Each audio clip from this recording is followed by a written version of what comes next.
Manute, I think you are one of the true heroes of the sports world, and it's primarily not because of what you did on the court, but you're one of the few people who really took his wealth and influence and you used it to better the lives of a lot of people, helping save lives in Sudan.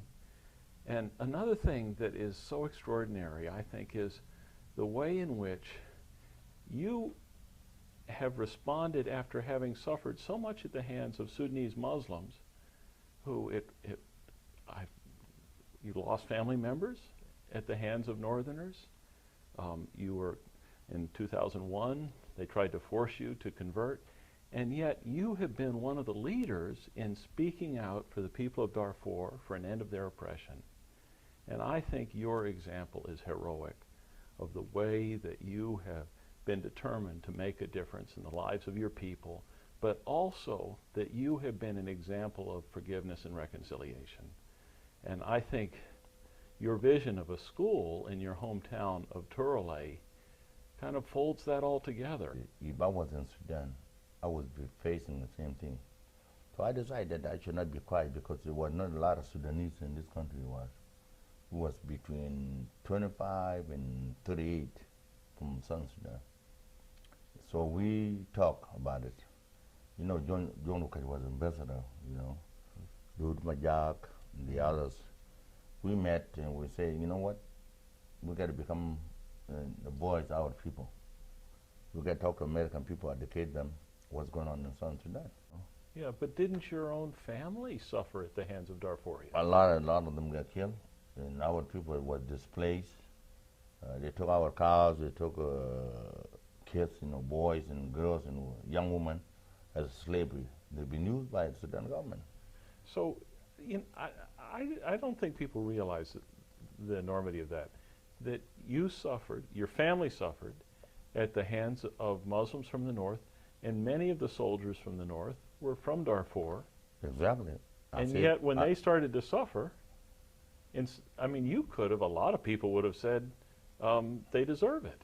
Yeah, a lot of people now, especially some Sudanese, they say that, you know, that's what they deserve to happen to them. But for me, you know, God said that you forgive somebody and you forget what happened, you know. And I feel that what we was fighting for before, now they're facing it. That means we should support them, and now they know why we were fighting against these guys. How does your school fit in this? What's your vision for the school in Turalei? You know, my dream was, all these years, myself and my cousin Eddie, he lived in Connecticut. I think you met him before. Yeah. I told him that only one thing we have to do now is just, because war been going on since 1983. So 1983, there are no education in South Sudan. Everything is going to Islamic, you know. You got to be Muslim, you got to be educated. So our people that are educated now, they was in Uganda, Kenya, Ethiopia, Eritrea, you know. Those are people that help us, Egyptian. But Egyptians sometimes they used to listen to the Sudan government because they are very close. They call them Sabar Patrol, you know. So I say that my dream, I want to build a school in South Sudan, in Turalei, where I was, you know. I can build in Turalei, in Mayan, Awang, you know, the others, you know, in Twig area. And also in Southern Sudan, you know, you don't have to be in Twig area, you know. But I got to sort it, you know, I want to sort it in where I was born. And then I'll go around, you know, in Southern Sudan because I want my people to be educated.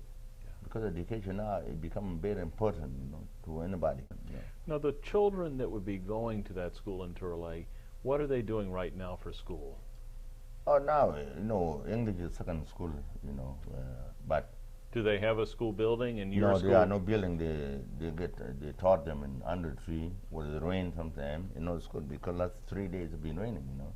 So they just meet under a tree? Exactly. How many kids well, are there right now? About 200. About but there's a lot of school in Turalei, but the other kids cannot afford it. I see. So the youth, Turalei youth, they decide that they want to help out, you know. The people that graduated from high school from in Kenya and also in Uganda, they went back and they want to teach, you know. They want to teach these kids and they run in this school.